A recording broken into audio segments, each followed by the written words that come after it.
नमस्कार दोस्तों, BTSC ANM 10,709 पदों में बिहार सरकार ने जो एसएलपी किया है सुप्रीम कोर्ट में, उसका स्टेटस क्या है। क्या कल 13 तारीख को बिहार सरकार ने जो एसएलपी किया है उसमें सुनवाई होगा? तो कल जो है फाइनली बिहार सरकार ने जो एसएलपी किया है उसका सुनवाई नहीं होगा। क्यों? क्योंकि बिहार सरकार को जो है अभी तक एसएलपी का नंबर ही नहीं मिला है। इसीलिए जो भी क्वालिफाइड स्टूडेंट एसएलपी किया है उसी के थ्रू जो है बिहार सरकार अपना पक्ष रखेंगे। पक्ष इसलिए रखेंगे क्योंकि 2 तारीख का जो भी सुनवाई हुआ है उसमें बिहार सरकार को नोटिस भेजा गया है सुप्रीम कोर्ट के तरफ से कि आप जो है इस वैकेंसी को ऊपर अपना स्टैंड क्लियर कीजिए। तो बिहार सरकार का फाइनली जो है एडवोकेट रहेंगे और बिहार सरकार जो है अपना पक्ष रखेंगे। बिहार सरकार ने खुद चाहा था कि हम जो है अपना पक्ष एसएलपी के थ्रू रखूं क्योंकि क्वालिफाई के पक्ष में जजमेंट जाए, इसलिए बिहार सरकार ने जो है एसएलपी के थ्रू अपना पक्ष रखने का कोशिश किया था।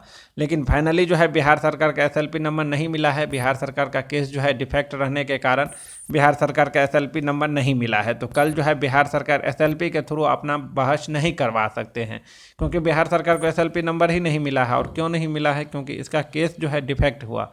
डिफेक्ट किस कारण से हुआ? क्योंकि आपको पता होना चाहिए कि जो पटना हाईकोर्ट का जजमेंट रहता है, जजमेंट मिल जाता है, उस जजमेंट के 90 दिनों के अंदर ही आप जो है उच्च न्यायालय में जा करके याचिका दायर कर सकते हैं, जो कि बिहार सरकार नहीं किया। बिहार सरकार जो है एसएलपी में सुप्रीम कोर्ट लेट से गए हैं, इसीलिए बिहार सरकार को जो है यहाँ पे केस डिफेक्ट हो गया है और फाइनली जो है बिहार सरकार को अभी तक एसएलपी नंबर नहीं मिला है। अब ये डिफेक्ट कैसे हटाएंगे वो बिहार सरकार जाने, और बिहार सरकार का एसएलपी नंबर मिलता है या नहीं वो तो आपको आने वाले समय में पता चलेगा। लेकिन फाइनली 13 तारीख को जो है बिहार सरकार एसएलपी के थ्रू अपना बहस नहीं करवा सकते हैं। लेकिन हाँ, एक चीज़ क्लियर है कि बिहार सरकार का जो है एडवोकेट कल रहेंगे और सबसे पहले जो बहस स्टार्ट होगा तो सबसे पहले बहस में यही पूछा जाएगा, बिहार सरकार से जवाब मांगा जाएगा। और बिहार सरकार जो है हम ही क्वालिफाइड स्टूडेंट के जो भी एसएलपी है उसी के थ्रू अपना जवाब, अपना पक्ष रखेंगे।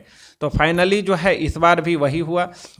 अब जो है जो भी क्वालिफाइड स्टूडेंट एडवोकेट को रखेंगे उसी एडवोकेट पर जो है पूरा कड़ा धरा रहेगा, क्योंकि जो एडवोकेट रहेंगे और किस हिसाब से हम लोगों का पक्ष रखेंगे, क्वालिफाई का पक्ष रखेंगे, उसी पे जो है जजमेंट निर्भर करता है कि क्या होगा। तो इसीलिए मैं देखिए बहुत सारे लोगों ने आपको ये भी बताया था कि बिहार सरकार जब एसएलपी में चला गया है तो क्वालिफाई जो भी एसएलपी किए हैं उसका जो है कोई वैल्यू नहीं रहा। तो देखिए ये सब जो है बिल्कुल गलत ही साबित हो रहा है, क्योंकि देखिए जो अभी फिलहाल क्वालिफाई लोगों ने एसएलपी किया है उसी के थ्रू से जो है बिहार सरकार को भी जवाब देना है, समझे। तो जो भी 10,709 पदों पे कल सुनवाई होने वाला है, उस सुनवाई में जो क्वालिफाई स्टूडेंट के तरफ से एडवोकेट रहेंगे उसी के हाथ में ये सारा कड़ा धरा रहेगा और वही जिस हिसाब से बहस करेंगे उस हिसाब से जो है जजमेंट जाने का संभावना है। क्योंकि देखे थे 2 तारीख वाला में जो है भीगिरी साहब ने जो है बहुत ही अच्छे तरीके से क्वालिफाई का पक्ष रखा था, और इसी तरीके से अगर 13 तारीख वाला में हम लोगों का पक्ष रखता है तभी जो है हम लोगों के पक्ष में जजमेंट आने का संभावना बनता है। क्योंकि इस बार जो है संविदा कर्मी लोग भी जो है 2-2 सीनियर एडवोकेट को रखे हैं, तो उनका भी पक्ष जो है इतना ही मजबूती के साथ सुना जाएगा जितना कि हम लोगों का पक्ष सुना जाएगा। तो कल जो है बहुत बड़ा मुकाबला होने वाला है, और कल क्या होने वाला है इसका जो है अभी फ़िलहाल बताना बहुत ही मुश्किल है, क्योंकि कल का जो है केस बहुत डिफ़िकल्ट रहने वाला है। और कल ये भी डिसाइड हो जाएगा कि आखिर जो है ये जजमेंट किसके पक्ष में जा रहा है। तो कल का इम्पोर्टेंट जो भी लोग इस वैकेंसी के तहत अभी भी इन्वॉल्व हैं, तो कल का इनके लिए जो है बहुत ही महत्वपूर्ण दिन होने वाला है, क्योंकि कल ही डिसाइड हो जाएगा कि आखिर जो है ये जजमेंट किसके पक्ष में जाता है। तो इसीलिए मैं सारे क्वालिफाइड स्टूडेंट को बोलता हूँ, टीम लीडर को बोलता हूँ कि आप लोग जो है अपने टीम लीडर, अपने एडवोकेट से जो है बराबर बात करिए, और लगातार बात करने के बाद जो है अपना पक्ष कैसे मजबूत हो उस पर जो है 100% आप लोग जो है फोकस कीजिए, क्योंकि हम लोगों के पास जो है समय अब बिल्कुल नहीं है, और यही मौका है क्वालिफाई का जो है अपना प्रदर्शन जमाने का, समझे। क्योंकि एक बार अगर मौका से आप चूक गए जो भी क्वालिफाई स्टूडेंट है, तो फिर जो है आपको अगला मौका बिल्कुल नहीं मिलने वाला है। तो ये आप लोगों के लिए जो है लास्ट फ्यूचर का डिसाइड है। तो इसमें आप लोगों का पक्ष कैसे मजबूत रहे इस पे जो है फोकस कीजिए। कल का दिन जो है सभी के लिए बहुत ही इंपॉर्टेंट होने वाला है। इसीलिए क्योंकि देखिए अगर बिहार सरकार एसएलपी के थ्रू से जाता तो एक ये रहता कि चलो एक जो है और हम लोगों के साथ खड़ा है, लेकिन अब जो है बिहार सरकार का एसएलपी क्योंकि लिस्टेड हुआ नहीं है, एसएलपी का नंबर आया नहीं है, तो अब जो है वो बिहार सरकार भी हम ही लोगों के एसएलपी के थ्रू अपना पक्ष रखेंगे। तो यहाँ पे जो है क्वालिफाई का पक्ष रखने के लिए सिर्फ और सिर्फ क्वालिफाई के एडवोकेट पे ही डिपेंड करता है। इसीलिए क्वालिफाई वाले को कैसे ये केस को जीतना है, ये जो है सिर्फ एडवोकेट बता सकते हैं।